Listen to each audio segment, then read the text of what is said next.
morning, everyone. My name is Susan Ashmore, and I'm the Development Director for First in Texas. Today, we are hosting our 8th annual Women Are First in Texas event.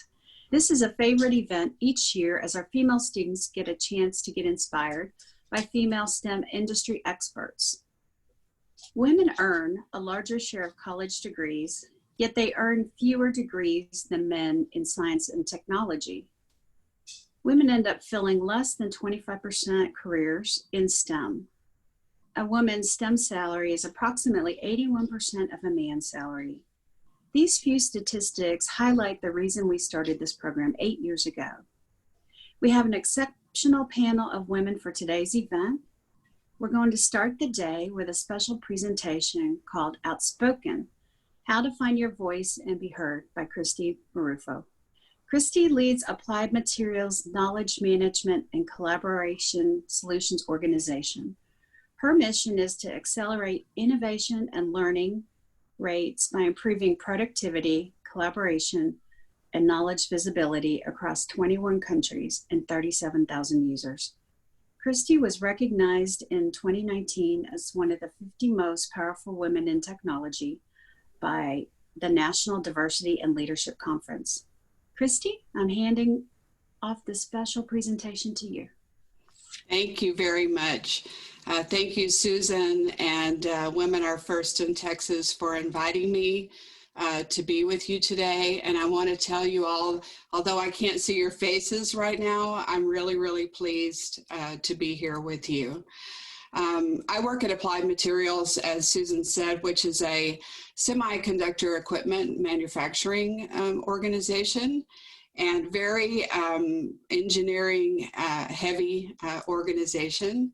And I've worked at Applied Materials for 25 years. So I'm going to talk to you a little bit about kind of the lessons that I've learned working in an organization that, especially in the beginning, was very, very male heavy.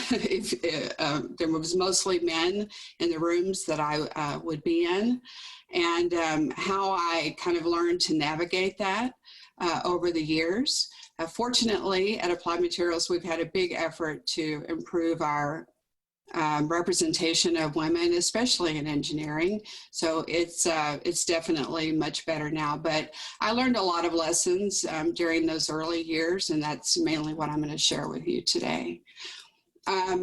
Before I get started on that, I just wanted to tell you a little bit about Generation Girl. Generation Girl is an initiative by the Applied Materials Foundation, where we are supporting various nonprofits across the country with the goal to help girls achieve whatever dream they have. It may be in STEM, it may not be. I'm very happy to be one of the executive sponsors of that initiative, and Applied Materials Foundation is doing a lot of great work to support girls across the country and here in Texas. So I'm going to get started on a few lessons that I learned early on in my career when I would go into meeting rooms and I would be the only woman in the room. Or one of the very few women in the room. And I was raised here in Texas. I'm a native Texan. You can probably tell by my accent. And one of the things that people of my generation and that are raised in the South, and it may be true still today somewhat, is I was raised to be nice. I can remember my grandparents and my parents telling me over and over and over again when I was a little girl that the most important thing for me was to be nice or be sweet. That was another word that was used quite often. And I absorbed that very effectively, and it's something that, you know, it served me well in many ways, but it also has been kind of a struggle when it comes to the work world. So now let me take a sip. My mouth is a little dry. one of the first things that I learned, oftentimes I would go into meeting rooms, and in a lot of situations, there's a table with chairs around the table, and then there's rows of chairs that are not at the table, but it's there to accommodate holding more people in the room. And I noted one of the things that I would do when I first started out in my career was, I didn't feel like I really belonged at that table. And so I would often sit, kind of in the back wherever I could, whether it was in a meeting room where I could sit in the back of the room or not sit around the table.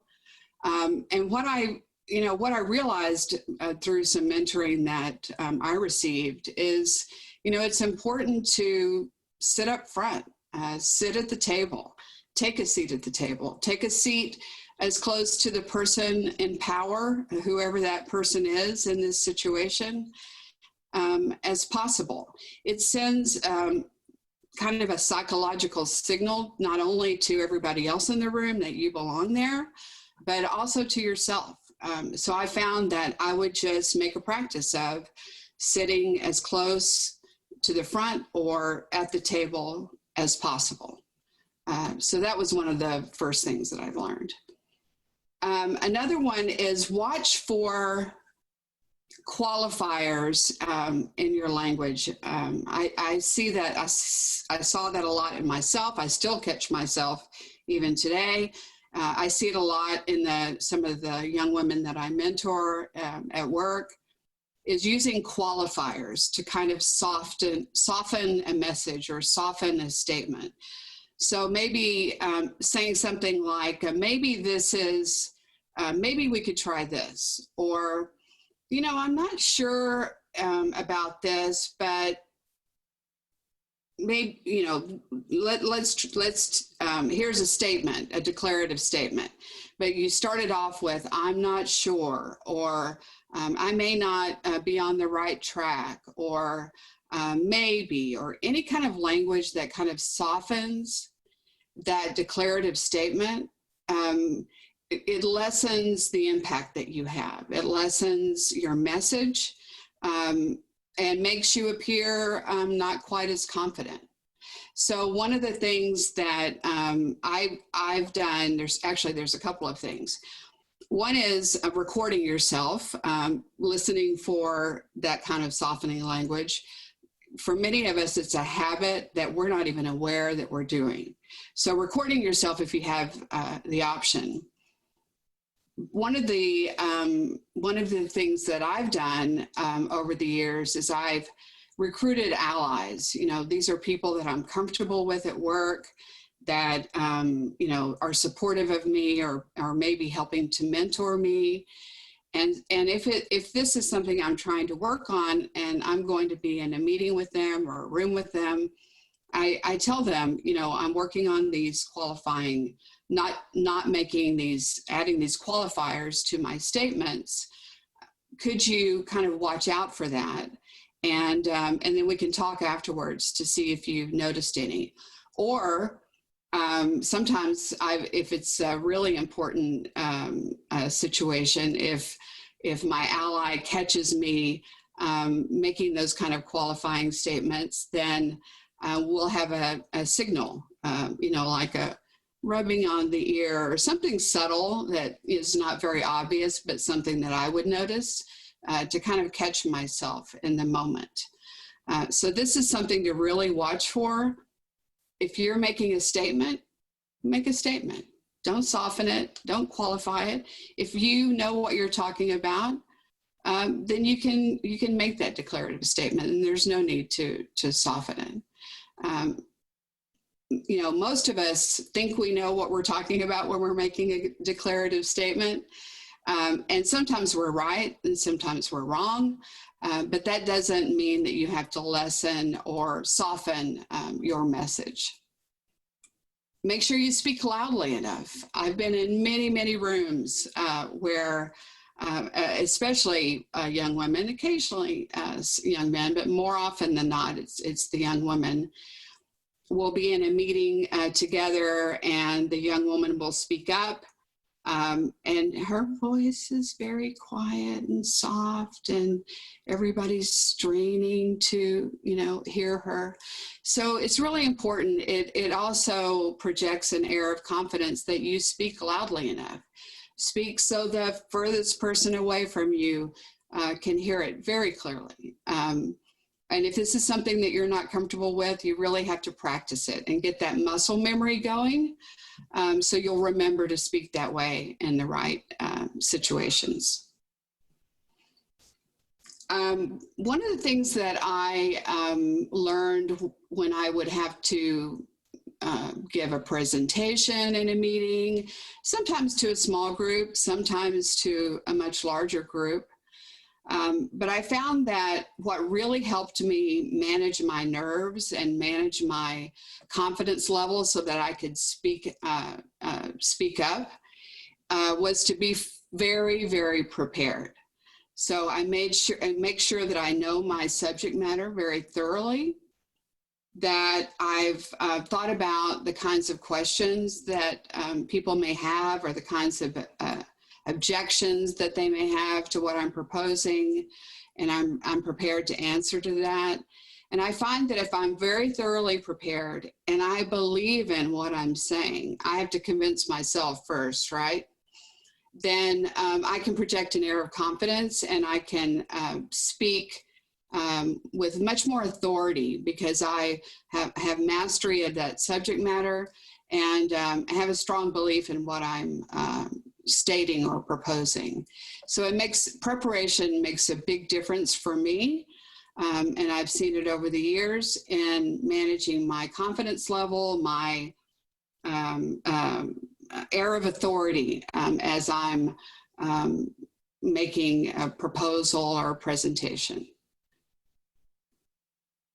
Speak the language of the people in the room is very helpful also.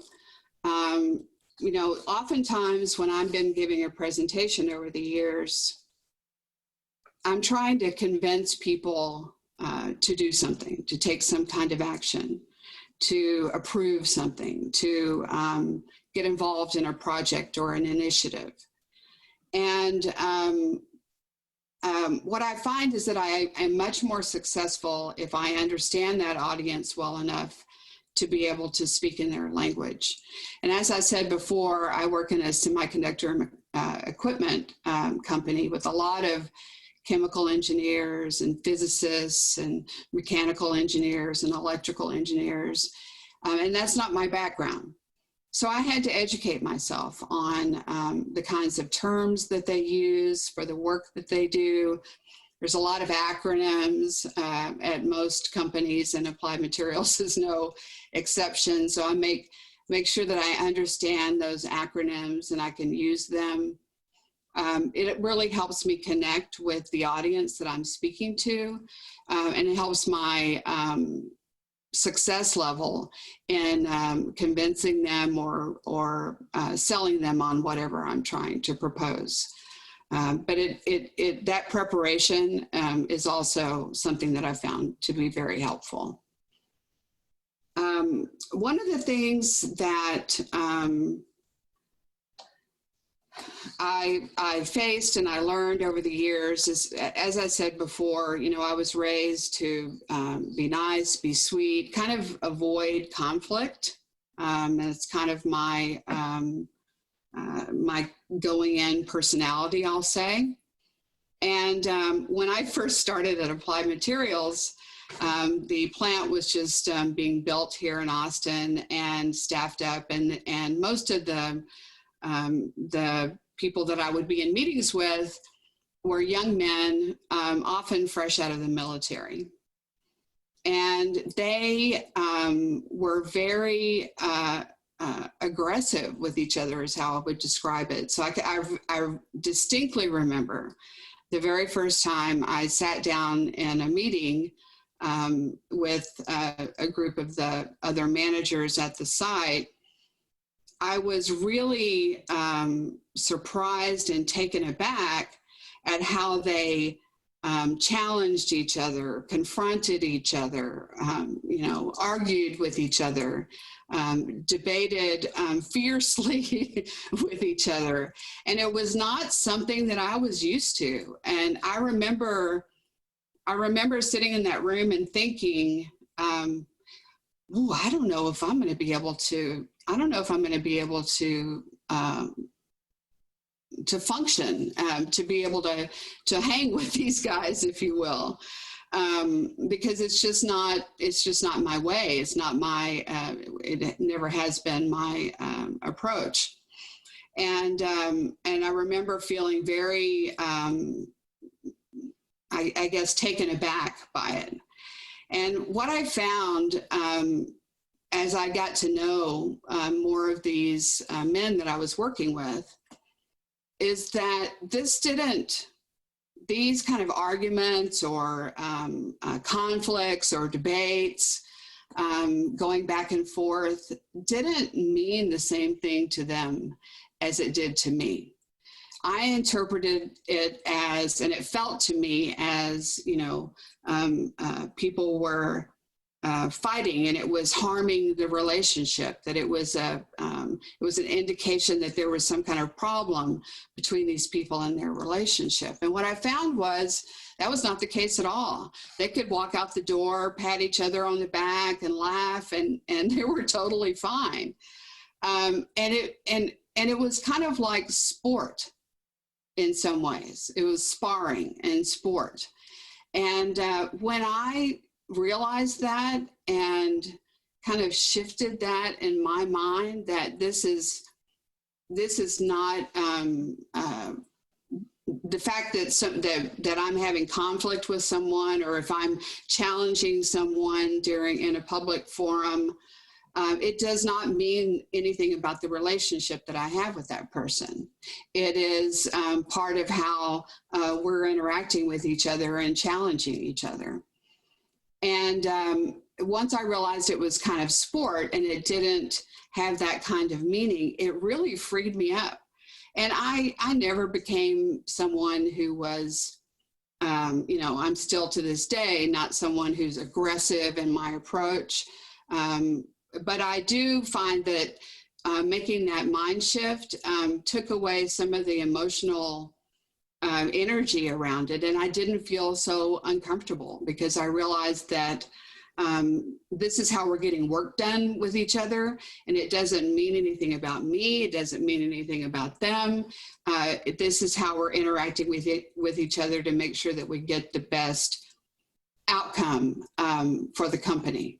And that's why we're challenging each other. So the motivation and understanding that really helped me feel much more comfortable. The other thing that I've learned over the years is I was a little bit uncomfortable with the concept of seeking and wielding power. I think in general, young men are socialized to want to seek and wield power.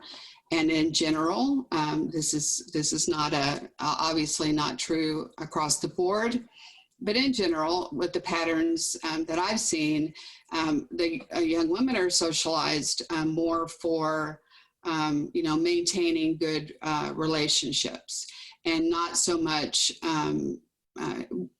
it's not as socially acceptable to be seen as seeking or wielding power. And I internalized that very well as I was growing up.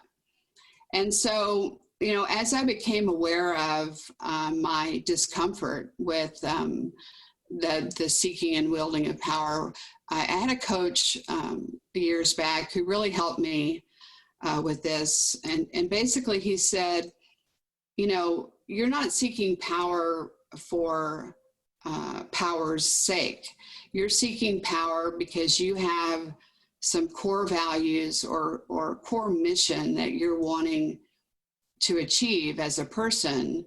And wielding this power, seeking this power, is a means to achieving that vision or that mission or that objective that I have. So once I was able to, and he actually had me go through some exercises to write down what these were, kind of distill it down to just a few items. And he recommended that I really stay in touch with what that core mission was for myself. And as if I experience any kind of discomfort or questioning myself about should I be seeking this power? Am I feeling uncomfortable wielding this power?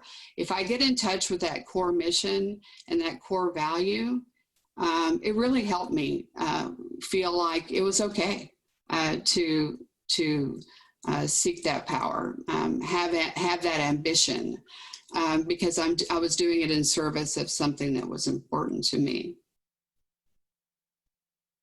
One more item I want to emphasize here is personality. You know, we all come into this world and we're shaped over time to have certain personalities. I am innately an introvert, and I'm a little bit shy.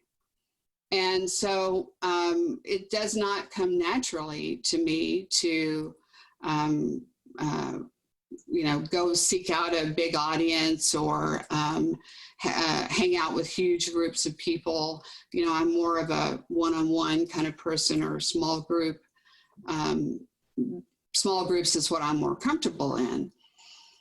So once I really understood my own personality and introversion, I really learned how to manage that, because there's times when, you know, I have to get up in front of a large group of people and speak, or I want to, because it's in service of whatever I'm working on. But I had to figure out ways to manage my own discomfort with that. And some of it is, if you're an introvert, you'll know this. The definition of an introvert or extrovert, the very simplistic one that I've heard lately, is where do you draw your energy from? If you're an introvert, you draw your energy from activities or being alone. If you're an extrovert, you get your energy from being with other people. You're energized by that. So I found that one of the ways that I could help manage myself is giving myself that alone time. So if I have to be in front of groups of people or in large meetings throughout the day, I have to purposely schedule some time where I'm not in that situation, so I can re-energize. Maybe I'll read, do some research, catch up on some old email, which is a constant struggle. But I have to be aware of that and manage that, because I'll be much more comfortable when I'm in the groups of people or speaking in front of people when I've given myself that energizing time to be alone. The other thing that and there's several links, by the way, that are going to be shared with you guys afterwards, and I've included this particular one in there. There was a woman named Amy Cuddy who did a very famous, some research, and then she did a very famous TED Talk. I think it was from about the year 2012. And it's still one of the most watched TED Talks last time I checked. And she did some research about body language. And what she found was that we all had the impression that body language impacts how others see us. We know that much, right? If you're, sitting slouching back and, you have your arms crossed, that all sends a message to the people that you're talking to. And that was well understood. What was really interesting about the research that Amy Cuddy did was what she found is that our body language influences how we feel. So if you're feeling, if you're not feeling particularly confident or energized, she found that, then their research found that there's particular poses or ways of sitting or standing that actually change how you feel. And there's one component of that TED Talk is called the Superwoman pose. And I'm not going to demonstrate it here because I would not be in the video frame if I did it.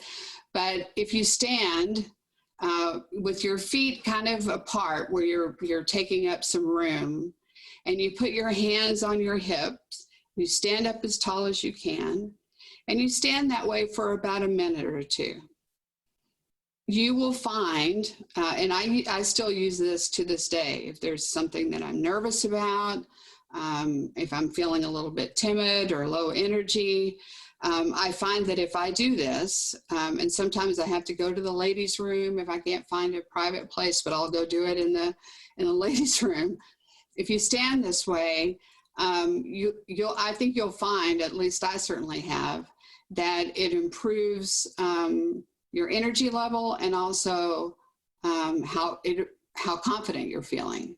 And there's some part of her research is there's some speculation that making those kinds of poses makes subtle shifts to the hormones in our body, and that's what's shifting in how we feel.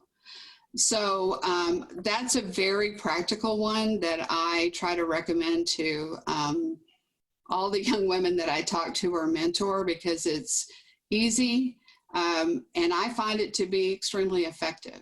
So I recommend it if you're going in. I know many of you are in like robotics clubs or different groups where maybe you're walking into a room with a new group of people that you've never met before and you're a little nervous. Just stand outside for a minute in the Superwoman pose and see if that makes a difference for you. And then the last thing I'm going to talk about, a lot of what I've referenced here assumes that you're in a room with other people. And these days, that's not how we're interacting with each other. And so on video conferencing, it's even more challenging, I think, because it's more difficult to read the body language and the facial expressions of the people that you're talking to. So you really have to focus. But be aware of, how you're interacting with the video camera, like I am now. The same things apply as far as, qualifying language, all these things that I've talked about apply in the video conference arena. It's just a little bit more challenging. So I recommend, though, if you're in meetings like this, turn your camera on when you can. Ask other people to turn their cameras on. It's much easier to have an effective conversation, I think, where you'll feel more comfortable speaking up, speaking what's true for you, if you can see that other person's face and you can see their reaction. So on all of these platforms that we're using right now, I really encourage you to take advantage of this new world that we're in, where we're all using video cameras. And if you're in these kinds of interactions or meetings, group meetings, ask everyone to have their camera on and be aware of body language, facial expressions, and be aware of how you're projecting as well, because that impacts how well your message is received. So those are, some of the tips that I've learned over the years. I hope they'll be helpful for you. They have been for me as I've progressed in my career at Applied Materials. And I'm really excited to be a part of this conference. And thank you again for inviting me to come talk about this topic. It's something that I'm very passionate about because I think it makes a difference for young women who are in education, getting their education or starting the work world. I want to make sure that, we're arming young women with the skills that they need to be successful in speaking up, and making your voice heard is an important, very important part of that. So thank you very much. Christy, thank you so very much for that informative and inspiring presentation that I know resonated with our female students. It's just so important, and you kind of reminded me of the Superwoman pose. So thank you for that, something I hadn't thought about in a while. Your words, as well as those of other panelists today, will help students make informed decisions about their future education and career path. Now to introduce our other panelists. Jo Torkington joined Bechtel in 2007 as a process engineer. Her roles have taken her all over the globe, and she is joining us today from London. She has obtained her Master's of Engineering, Master of Philosophy and Chemical Engineering, and also a Master of Law from the University of London. Our next panelist is Develza Saenz. She is the Data Analytics and Capabilities Lead for Booz Allen Hamilton. She guides a team of data scientists, DevOps engineers, and cyber threat hunters as they create, integrate, and deploy artificial intelligence technologies for real-world cyber operations. Develza is dedicated to empowering women in STEM and has founded the organization Girl Refugees in Tech. Our fourth panelist is Jennifer Lang. She is a managing director and capability lead of Accenture Federal. She's over the Advanced Technology and Architecture organization and focuses on developing custom technology, digital and infrastructure solutions for 10 federal government agencies. She's active in her community and advocates for the increase of women pursuing technology careers. Our final panelist is Karen Rollerad from Alamo FCA. Karen is retired from the U.S. Air Force as a lieutenant colonel. Previously, she was a senior intelligence officer and commanded the U.S. Air Force Intelligence Schoolhouse and supported global flying operations, intelligence, surveillance, reconnaissance, and cyber operations. Karen holds 3 master's degrees. What an impressive panel we have today, and we're so glad that you are part of our event. So I have a series of questions I'm going to ask the panelists. Students, you have an opportunity to submit any questions, and we will cover those at the end. So, Christy, I know you've talked a little bit about yourself, but how did you also prepare for your career? Well, I had a strange start to my career. I actually am educated in psychology.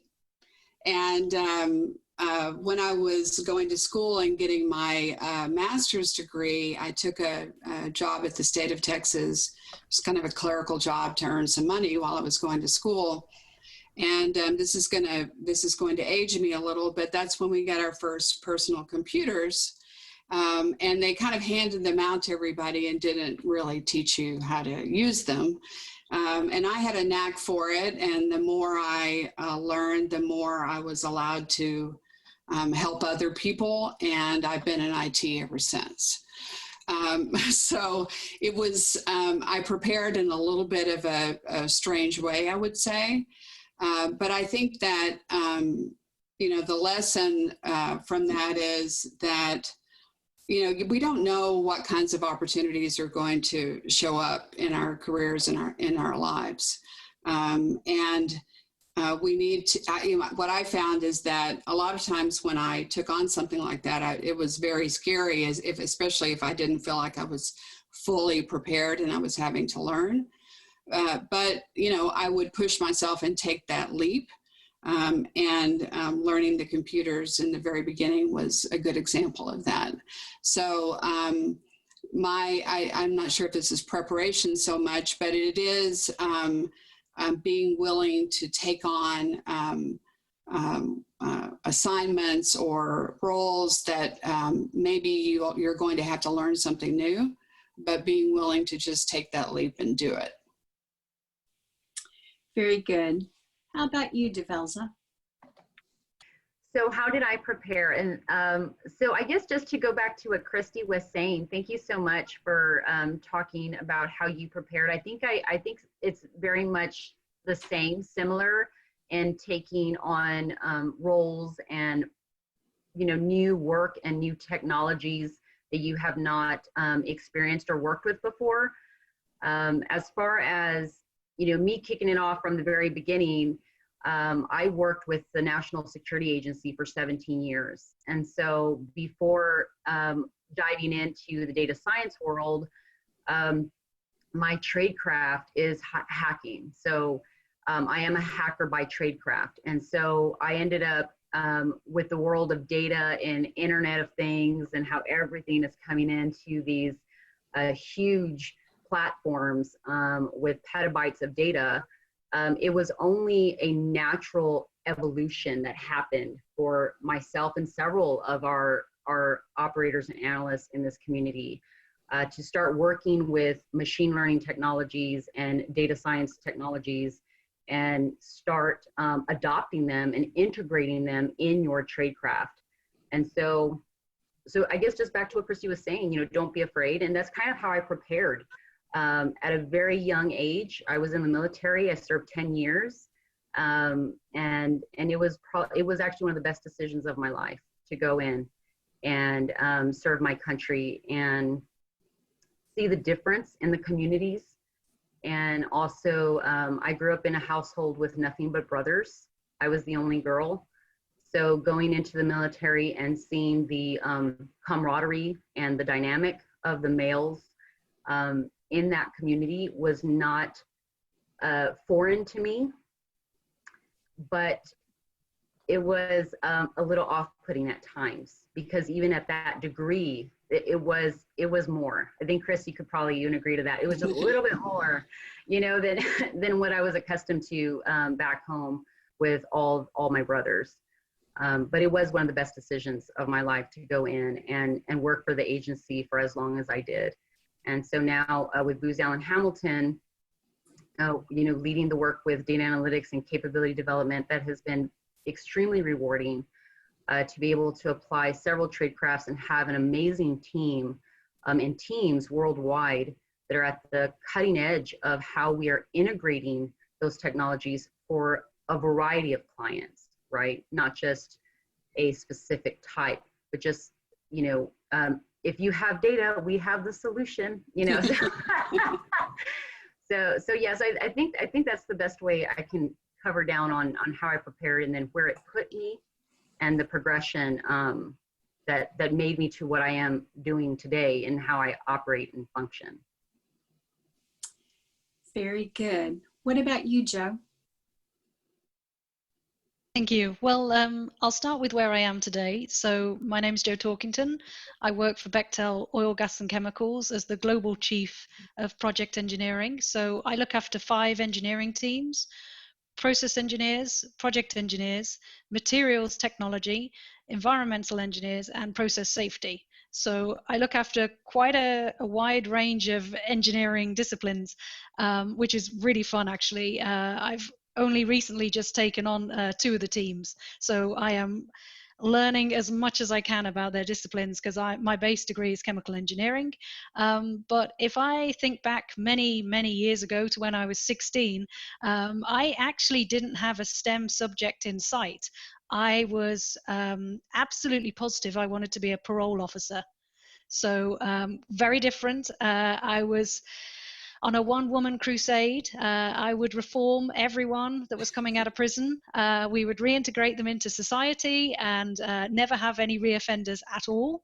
For my school, we did 2 work experience placements, so you didn't get much choice. And I'll be honest, I think there was very little engineering options unless you had a father or family that was in the engineering company that could get you a position. So I did my work placements in a bank and a florist's. So again, not really the greatest preparation to becoming an engineer, but I think I really flipped when I was about 17. I had a great teacher, and I'll talk about him later, but he put me on a whole different path. So I'm very grateful to him. But from there, I basically took the path of chemical engineering. It's varied, it's massively varied. I'm lucky enough now to do the interviews for chartership. So anyone who's going through the process of getting chartership for the Institute of Chemical Engineers will pass by myself or someone like me. So I have been fortunate to interview people from such a wide range of jobs, and it's fascinating, you know, where the STEM degrees can take you these days. So I really don't think they're a barrier to doing anything. Maybe parole officer would have been a little bit of a stretch, but I'm glad I chose chemical engineering. I'm really happy with where I am today. I think a 16-year-old me wouldn't have even known this job exists. I'm not sure I really saw myself in this position when I joined the company 13 years ago. So sometimes it's just about putting your toe into sort of uncharted waters and seeing where it takes you. Very good. Thank you. So Karen, you're with Alamo FCA. Can you just in a brief sentence or two explain what Alamo FCA is? I know that that's not your job, but that's an organization you're a part of and what you're representing. Absolutely.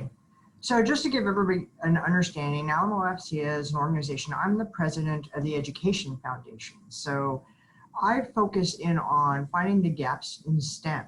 And each year I usually find a theme. And last year I did women in STEM, kind of bridging the gender gap. I think it's very important in all of you. It's testament to the fact that there are not a lot of women in STEM. However, the women that are in STEM are outstanding. And we're trying to inspire young women to actually enter more into the STEM career field. So I invest a lot in the city of San Antonio. I was born and raised here. And I feel that giving back to the universities as well as all the way down to the elementary level is outstanding. And I'll share one success story with you real quick. We were able to identify a young group that was an elementary school over in Stone Oak in San Antonio.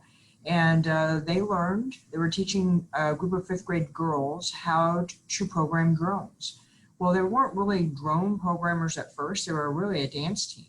So what they did is they choreographed their drones to their dance. And they became the first girls that are doing that. And they are now all over San Antonio. They're programming, they're showing people how to do programming. And we did interviews and they were like, you know what, STEM is just not for boys, and robots just not for boys, and drones are just not for boys. So it was a wonderful thing that we were able to invest in. And we want to find more opportunities throughout San Antonio that are like that. My background, I went to the United States Air Force Academy.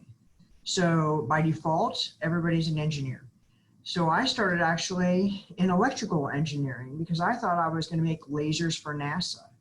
So you never start out, it never ends the way that you wanted it to begin. Sometimes it actually ends a lot better. So I became an intelligence officer and I worked at the National Security Agency as well. So my entire career was bathed in science and technology, engineering, math. I had to know all of it.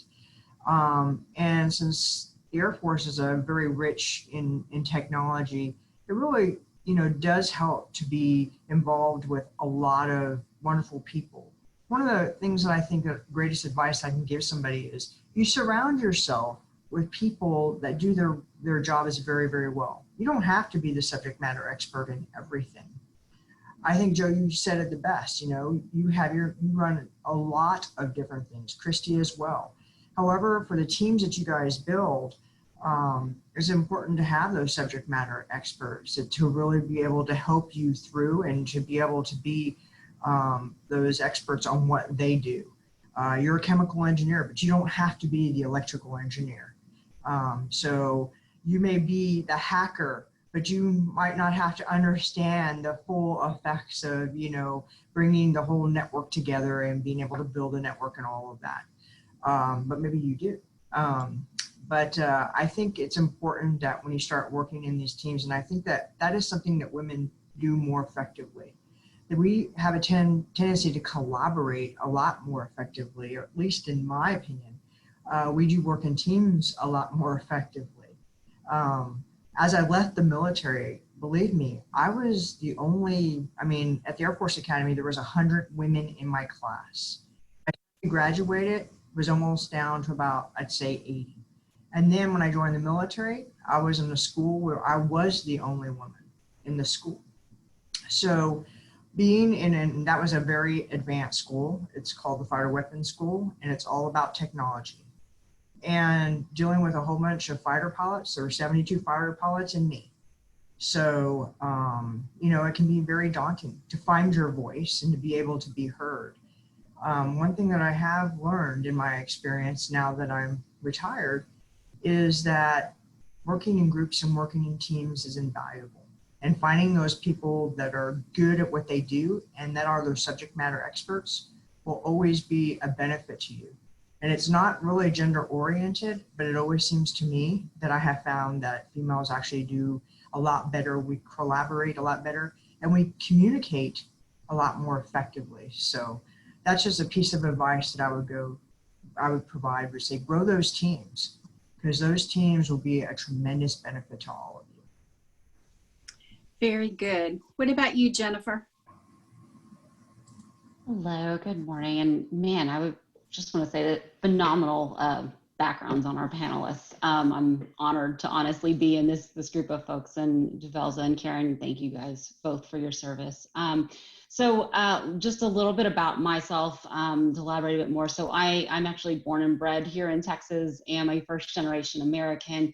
And by education, I actually have a chemical engineering degree. And thinking back, like what prepared me for my career, my parents joke to this day that back in first grade, I made a comment that, my favorite food in the world was Doritos. And I was convinced that I was going to go work at a Dorito factory and make Doritos for my life. And my parents, both being engineers, were like, well, if you want to do that, you got to be an engineer, you got to stay focused. And, they've certainly encouraged me through the years and can certainly elaborate more on that later.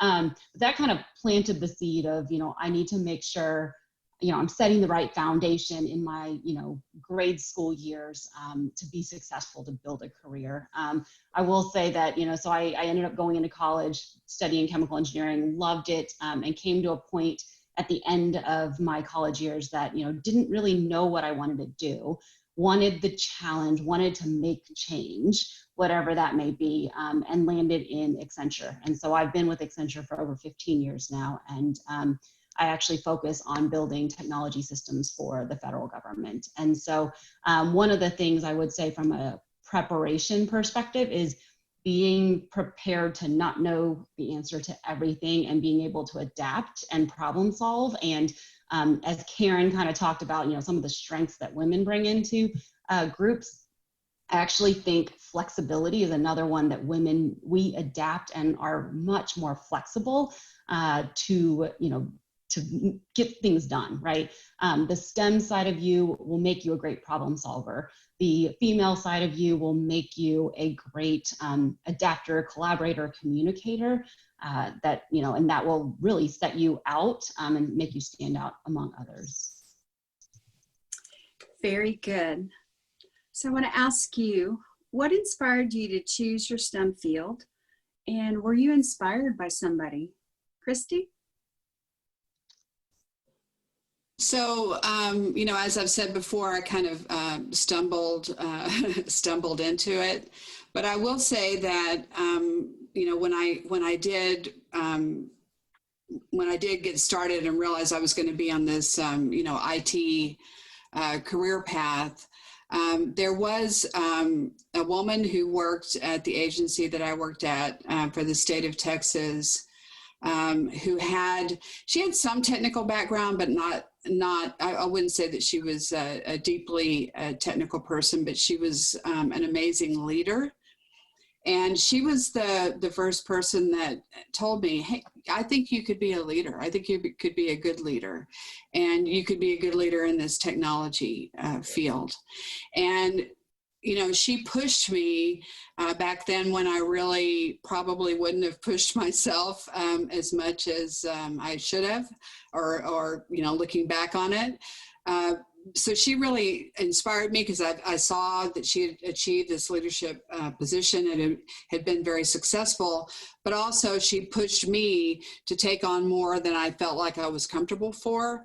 And then as I achieved some success and learned that I could do that, I started pushing myself later, but if she hadn't given me that first push, I don't know if I would have. So I'm really grateful to her for that. Very good. What about you, Develza? So I was in elementary school, and we had the FBI visit us, and it was career day. I think it was like career day, and they had, you know, all these amazing people come through. The San Antonio Police Department came through, but the FBI team came through, and they had 3 or 4 agents there. And they were talking about, you know, what they did for a living, how they tracked certain targets, and they didn't go into too much detail, but it was just very fascinating and just fun, right? The way they went about it, and how they were really pushing the children in elementary to go after their education. You know, don't give up. You know, don't always study. You know, read.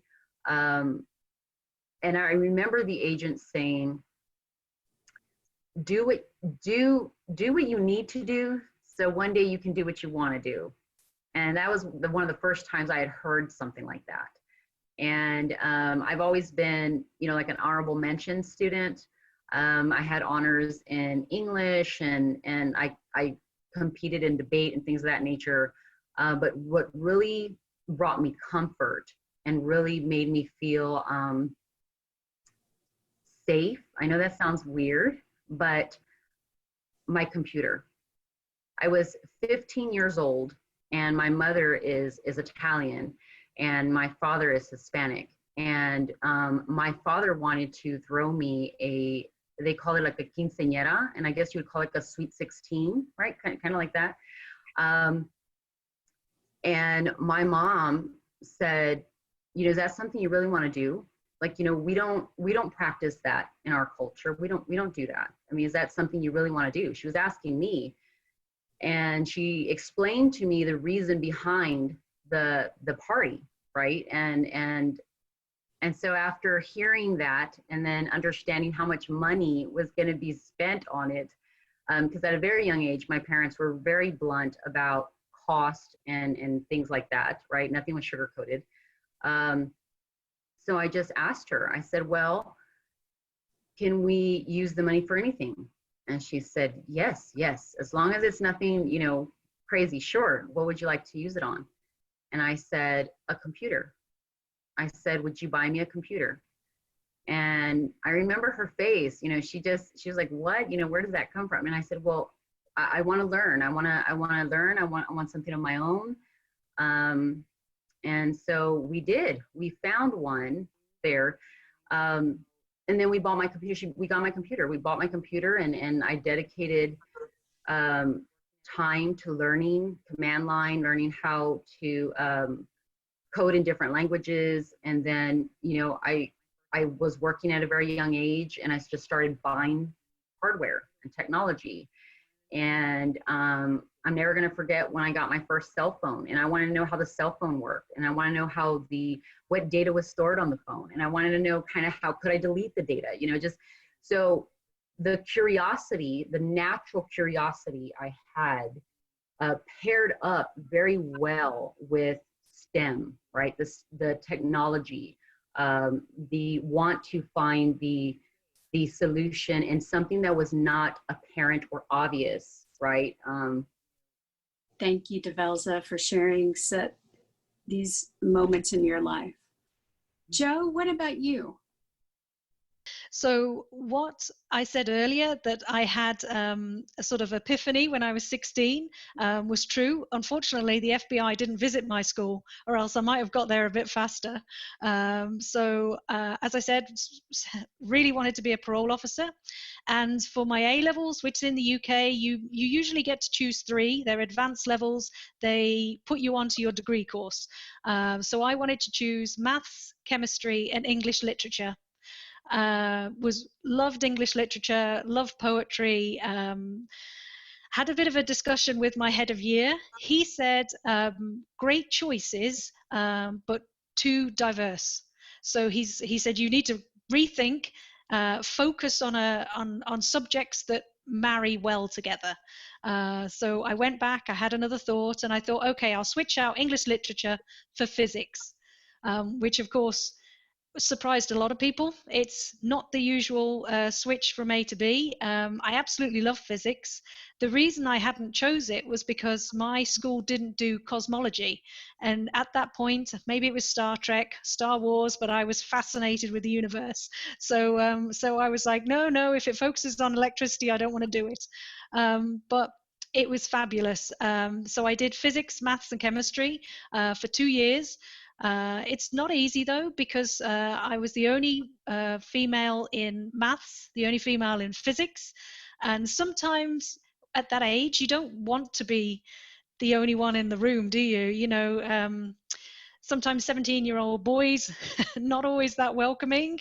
There was a lot of cliques. In fact, our physics lecturer named us after characters from Monty Python, if anyone knows that. So there's not a lot of female characters. So I didn't have a lot of choice, but it was really good. I think I developed my independence quite quickly, and obviously the ability to make new friends, because my other friends were sat in other subjects. So I had to find new partnerships, find people that would help me in my labs, work with new people. So that was really good. And so from that, I progressed to my degree, which was chemical engineering.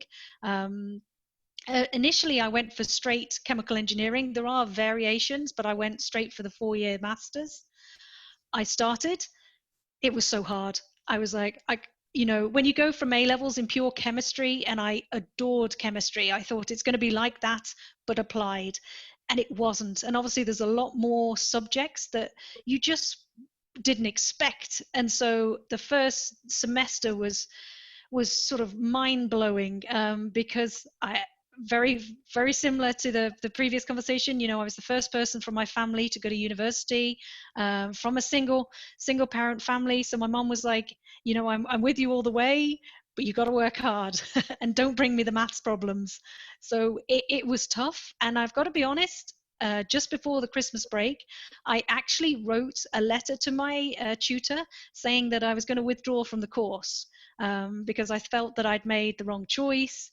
Maybe a different degree was for me. Maybe something else was for me, an apprenticeship, a different direction in life. And I've got to be honest, I went home, had a couple of weeks off, revised for my exams, and things started to click. So when I revise, I'm not very good at just sitting there and memorizing. I need to understand how it works, or else it just doesn't go in the brain. And I think over that holiday, it actually started to really settle in, and it made sense to me. And I was like, it was literally a light bulb moment. And I was so pleased. I ripped up the letter, went back, stayed on my course, and I actually did a lot of presentations to people coming in for the future years, do a lot of things going into school now. Unlike a lot of my friends, I absolutely adored my course. And if we put myself in a time machine and I went back, I would still pick the same course, same city, same university. Thank you. Very good. Jennifer, who inspired you? So I mentioned a little earlier I was going to be a Doritos maker, right? And so I will say, one of the fun facts that I have is I come from a family of 6, and then of the 6 of us, as well as my husband, we carry 11 chemical engineering degrees. So to say that I didn't know anything about chemical engineering is probably a far stretch. So I will say, as you know, as my parents were encouraging, you know, math and science and chemistry and everything, I also had them to look up to. And what kid does not say, oh, I love, you know, I want to be just like my mom, right? And so I certainly had the support and inspiration. You know, both of my parents have graduate degrees as well in chemical engineering, and you know, wanted to be just like them. I also did have the privilege. I grew up down the street from NASA in Space Center Houston, and so all, you know, so many of my friends and their parents were also engineers, and so, you know, it became a really big deal if you arguably didn't want to go into STEM, right? And so I had that kind of privilege that I got to grow up in that and have that support system. And I mean, I would say of, you know, just of all folks that truly inspired me, my mom was that biggest inspiration, because she just seemed to have it all. She was mom of 4.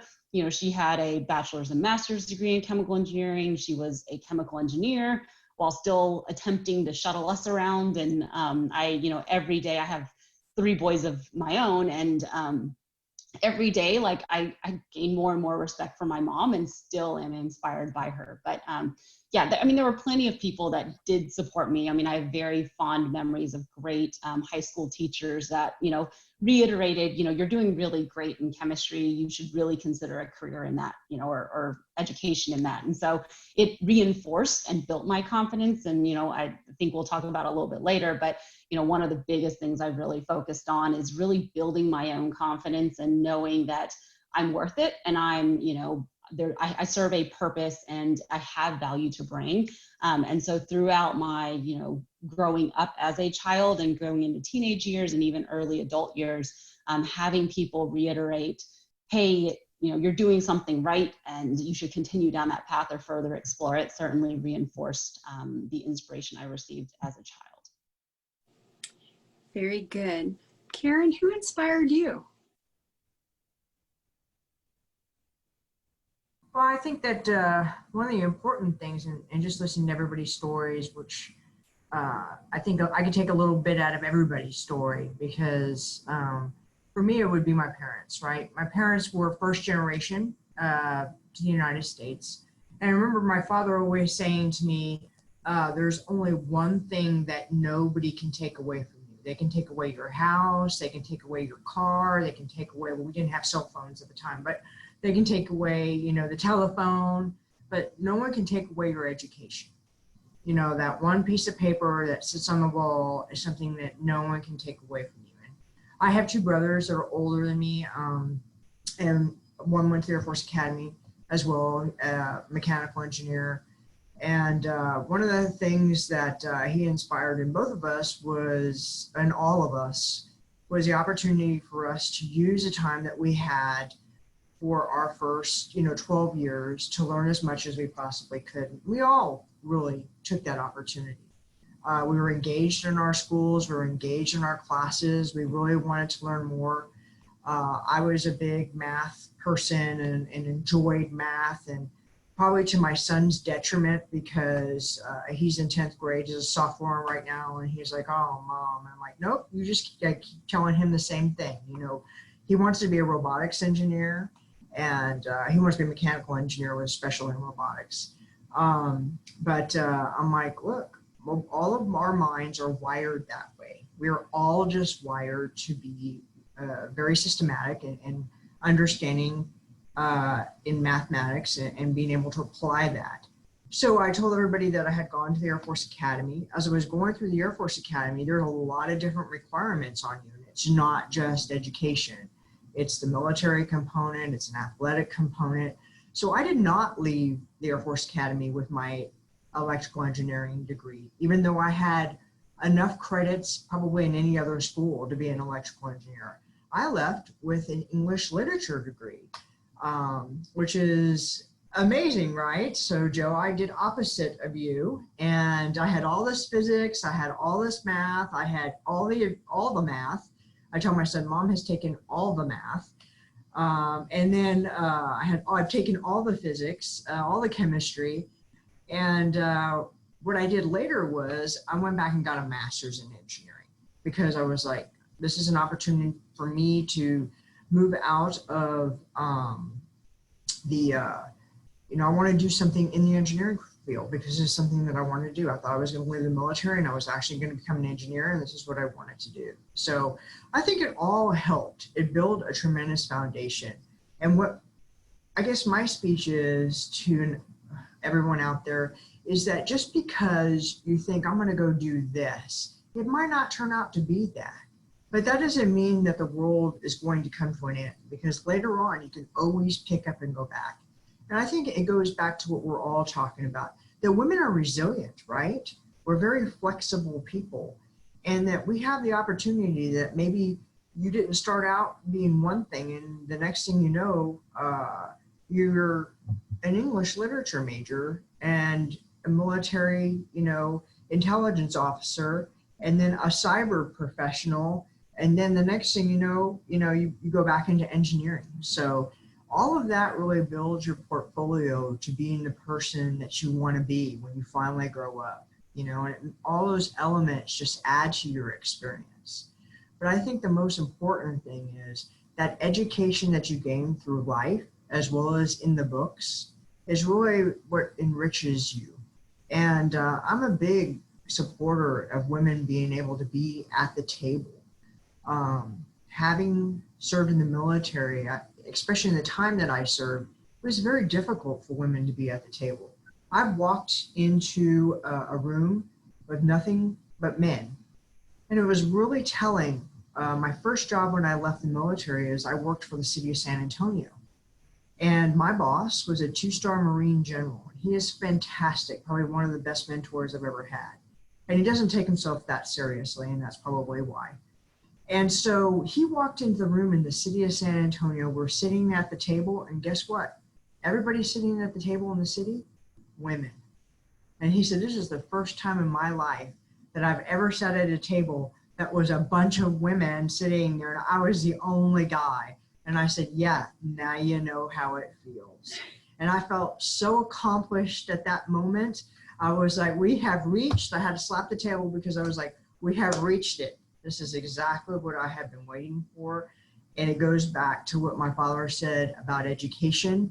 And it was at that moment that I had to thank him and say, hey, Dad, you were absolutely right. It took a lot of education, but you know what? We got here and we got our seats at the table. Very good. So what are the cool things you get to work on that most people wouldn't know about? Christy?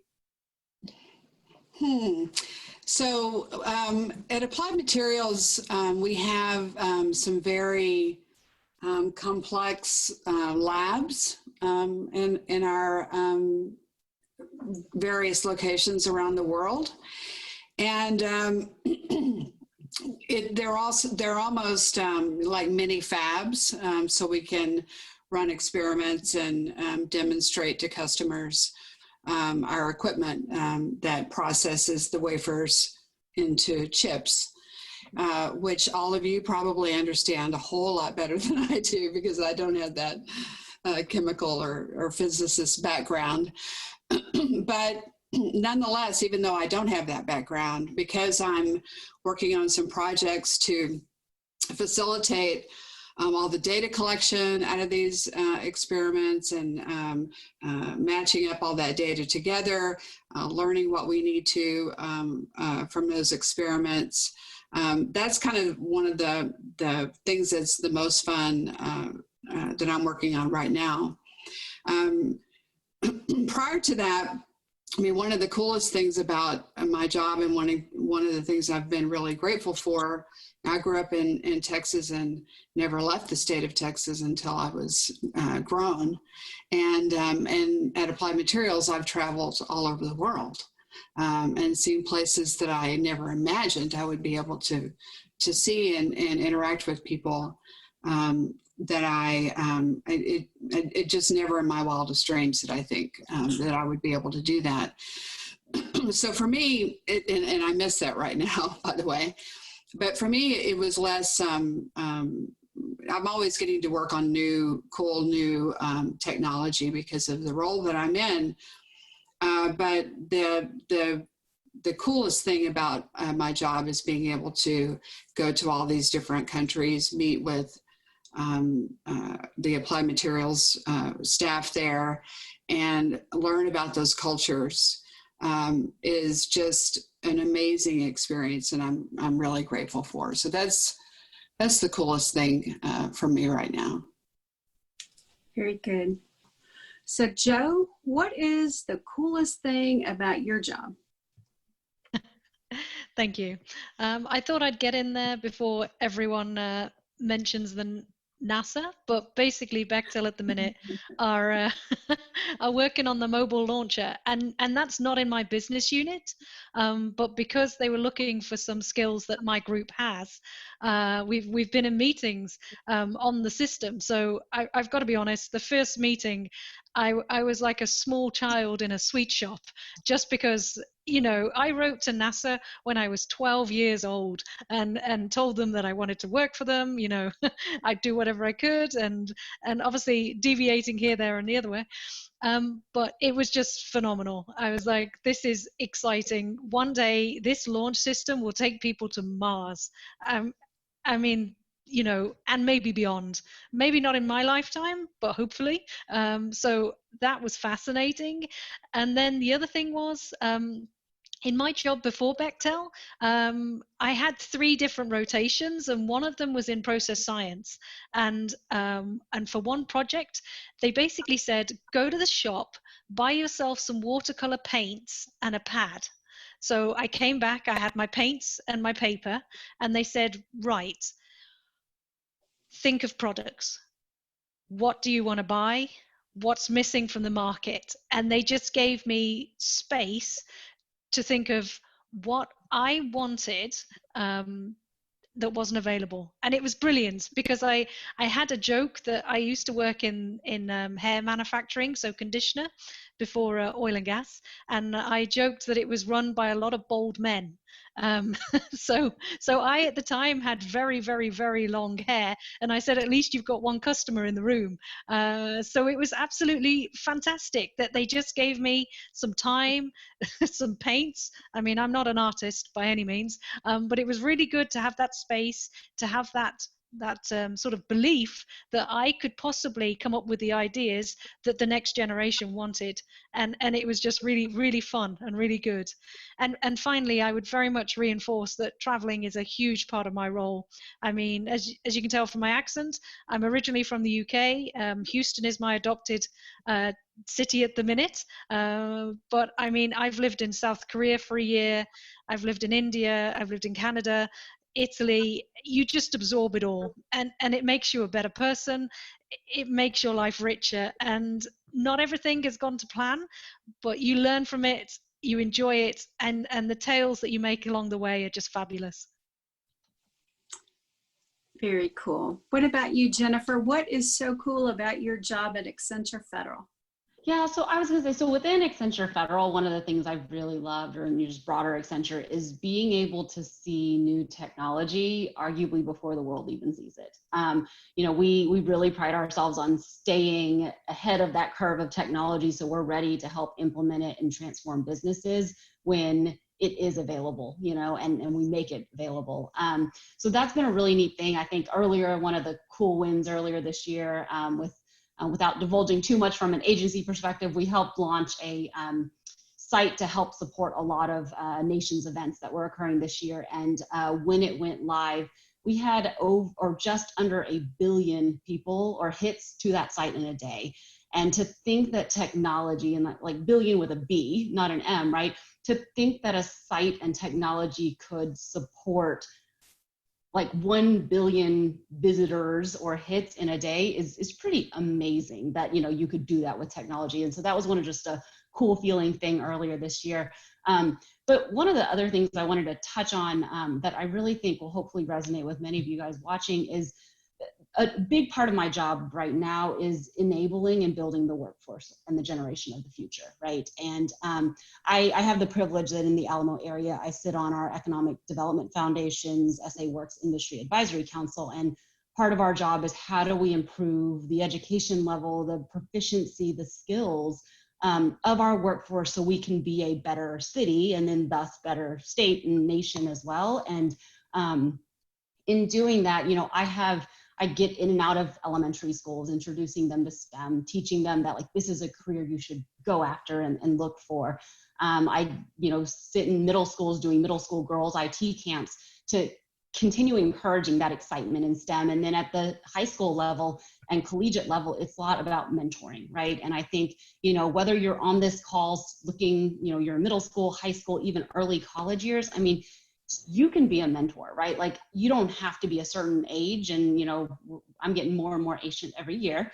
But, you know, you don't have to be a certain age to be a mentor, right? There are plenty of girls in kindergarten, even, you know, even my son who's going into kindergarten, there are plenty of kids that need a mentor that can be a year older than them, right? That can provide that guidance and support. And so I love that aspect. Like that's where I gain my energy now, is seeing just those the light bulbs go off in their heads of like, oh my gosh, that's possible, is a really neat and rewarding thing. So that's not totally tied to what I do with Accenture, but love that aspect of that.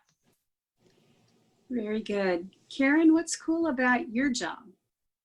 So I'm going to talk a little bit about AFCEA. So AFCEA really, as an organization, it was founded out of the military, and it's where technology, where they try to take technology where it meets the Department of Defense. So it's where industry meets the Department of Defense. And every year in November, we have one of the largest tech conferences in San Antonio. We bring out a lot of the Department of Defense partners, as well as all of everybody in the industry that is involved with technology comes out. And it's an outstanding opportunity for everybody to kind of meld and to think about very complicated processes as well as projects. There's always an opportunity for me to look at the next generation, just like Jennifer said.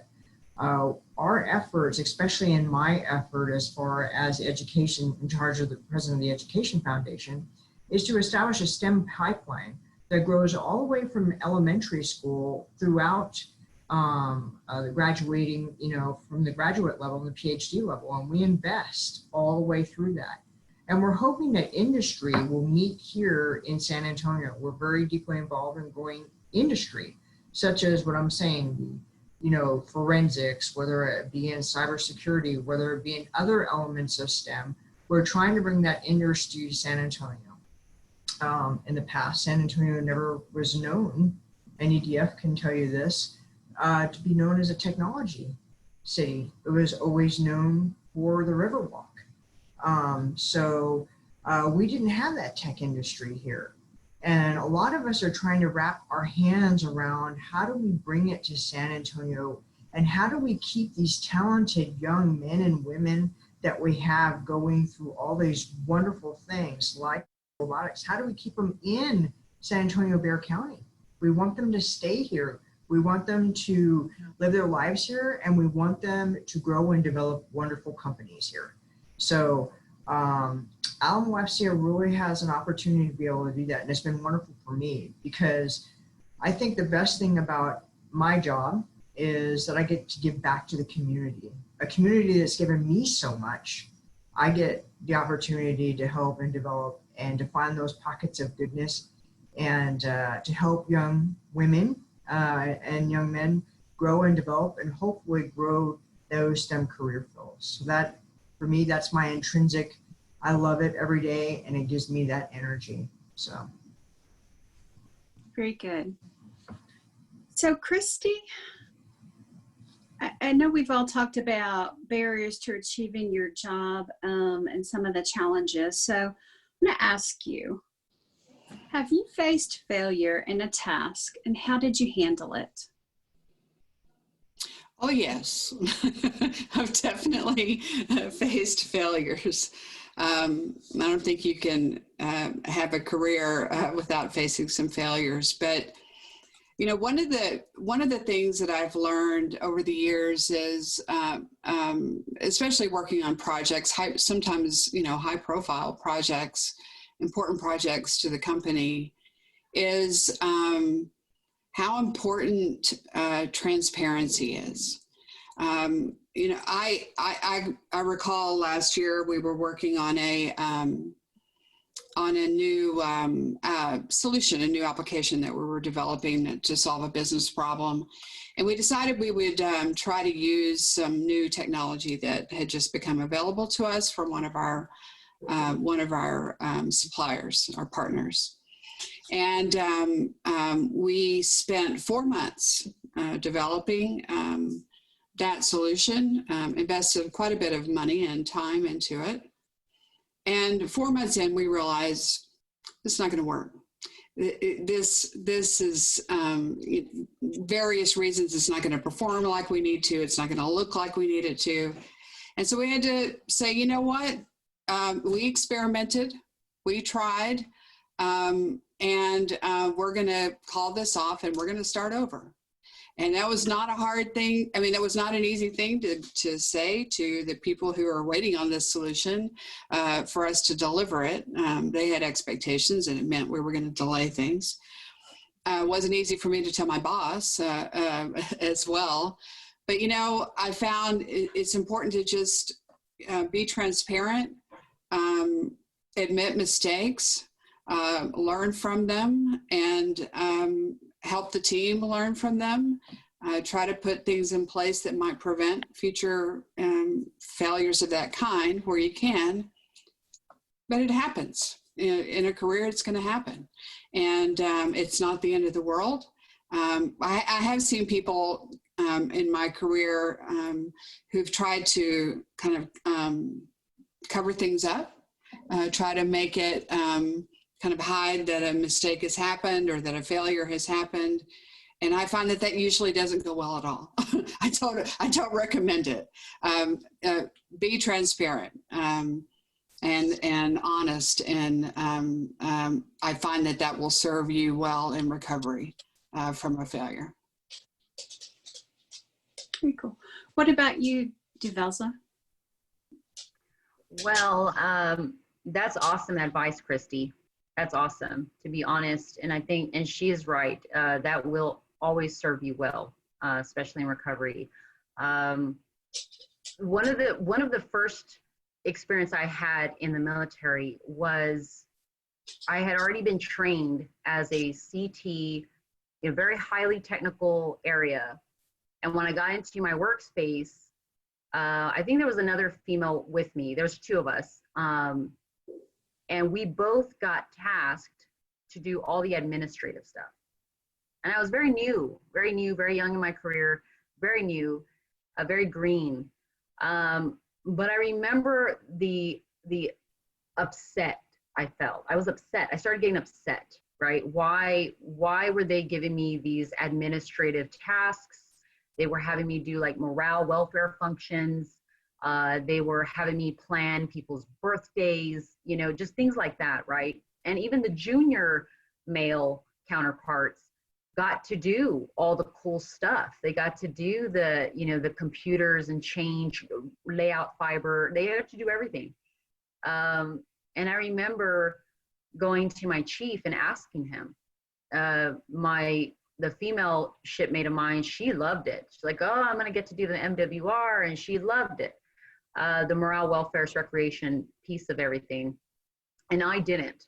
And so she's like, do you really want to be there with the guys picking up deck plates and testing fiber? I'm like, yes, this is what we were trained to do. This is part of our journey. And so when I went to my chief and I asked him, he specifically said, I don't know how you're going to take it if you can't do it. That's really what he said.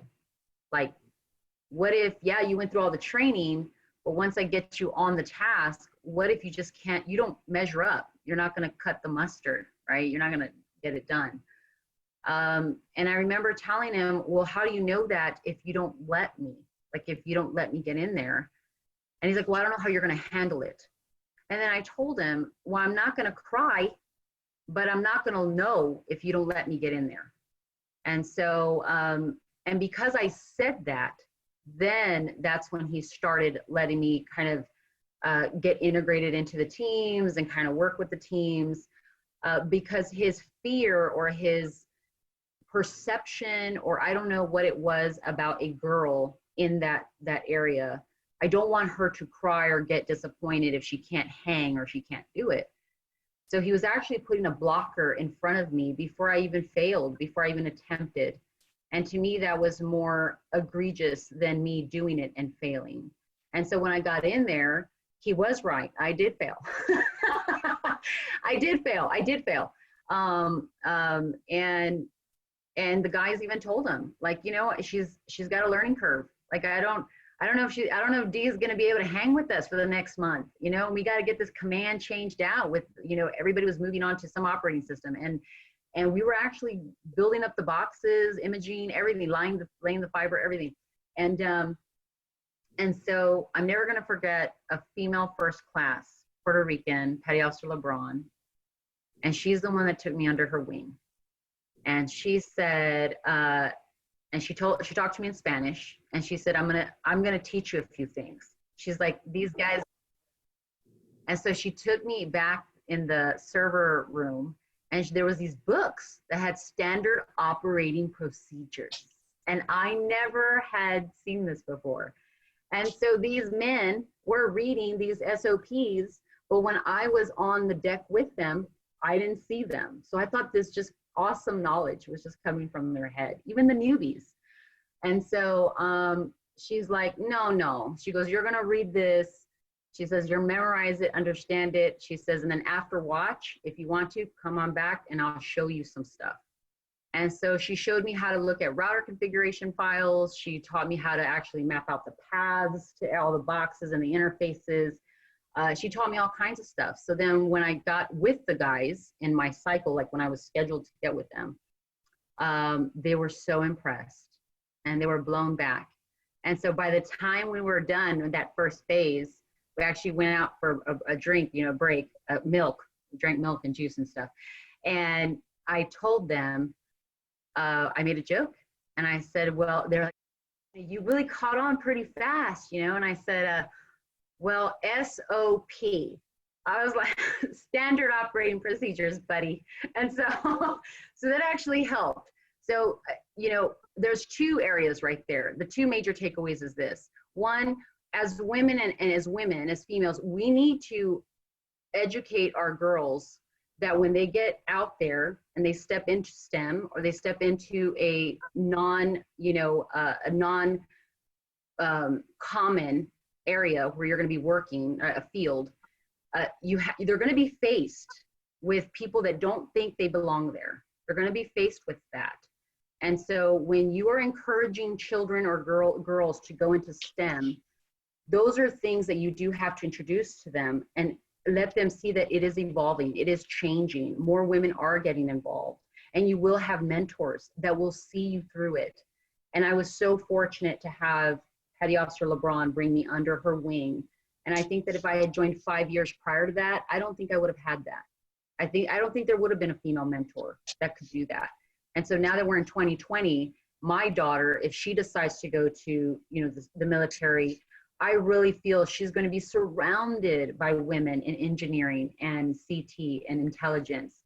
And there's going to be standard operating procedures written on the wall because we don't want to hide our information and we want to share and teach everyone. And so that right there is it was just, you know, what happened, how they were scared of me failing. And then when I did fail, and then how I found out really how it was being done. And that was probably one of the first times that I was faced with my chief doing that and my team hiding information the way they did. And then a female mentor bringing me in.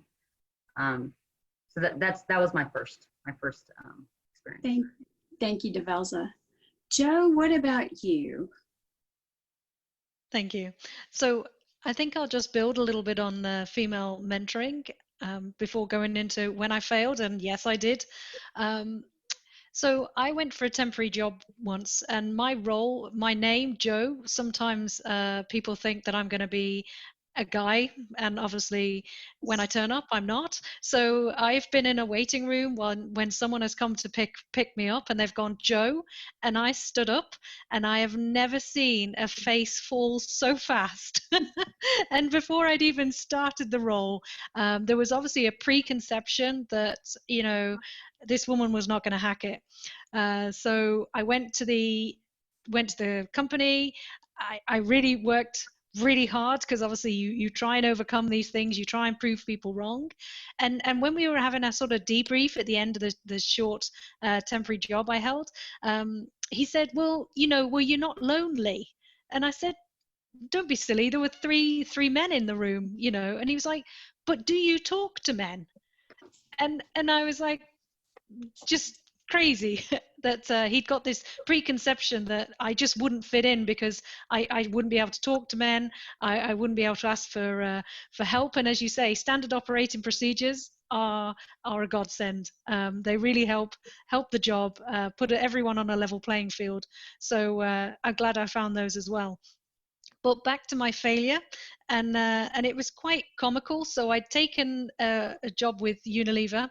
I was working across near Chicago, and I'd been there about 2 days, and I was working in a pilot plant. We were making new batches of conditioner, and they'd asked me to get the batch time down. So to emulsify the conditioner, you heat it up, and then you have to cool it down once it's emulsified. So the quickest way to do that is to open the cooling water as fast as you can, and this will cool it quicker. That was the logic. That is the physics.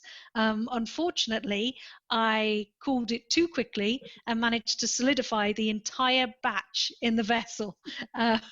So, as I said, day 2 of my new job, and I'm wondering how I'm going to tell my boss that I've just solidified quite a large amount of conditioner in the vessel. And I went and told him. I was completely honest. I said, you know, I'd just been a little ambitious, and he said, absolutely fixable. Gave me the longest pair of gloves I have ever seen in my life, and told me to get in there and clean it out. uh, so I did. It was strawberry, and I smelt of strawberry for weeks. But it really reinforced the message that if you fail, put your hands up. You know, you shouldn't be punished, just learn from it. And I did. I went on, I really did the experiments a different way the second time, and everything was great. That is a really great story. Thank you for sharing that with us. What about you, Jennifer? Yes, thank you. And I love that story. That's great. So one of my biggest lessons that I've had in my 15 years was actually the first time that I moved into a supervisory role. So I'd become, we'll call it, an expert in a technology, and you know, everyone would lean on me to go solve these problems with this technology. And so as I was progressing, I was placed over a team of 7 developers, and it was my job to make sure they were enabled and they could be successful. And you know, be one of the traits of women is we just feel like we have to do it all, right? And so, you know, you got to oversee everything, and trying to find that balance of being a lead while still being a developer.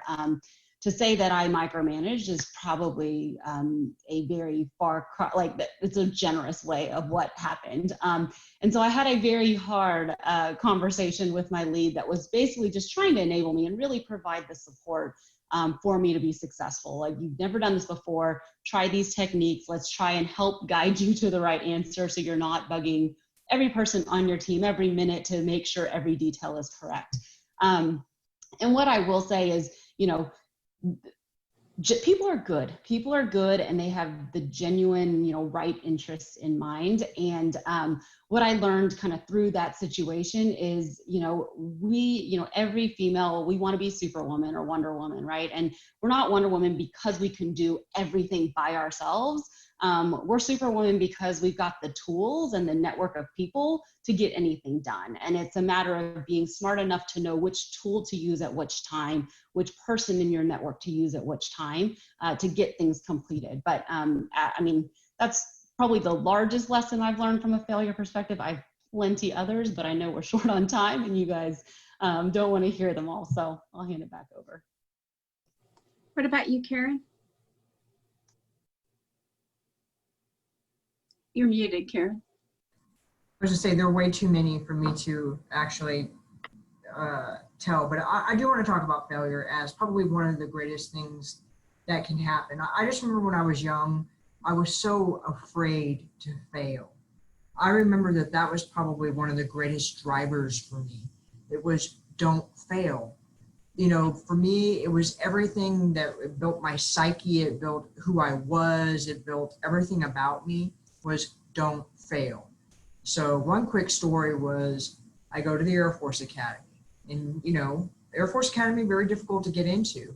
So you're there thinking you are the best of the best of the best. Oh my gosh, I'm so smart, I'm this, and here I am. I'm at the Air Force Academy, and then you turn to your right. Oh, Mr. Valedictorian, All-American football player, this and that. Mrs. Valedictorian, All-American swimming, blah, blah, blah, blah, blah. Every single person, that was their resume. Every single person. And you're like, what am I doing here? What happened? What am I doing here? All of these people are exceptional. And then the first time you go to class and you're taking a tremendous load and at the academy, we took 28 hours because we had to pack everything in. And I remember the first F I ever got on a test. It was like the first F in the world, right?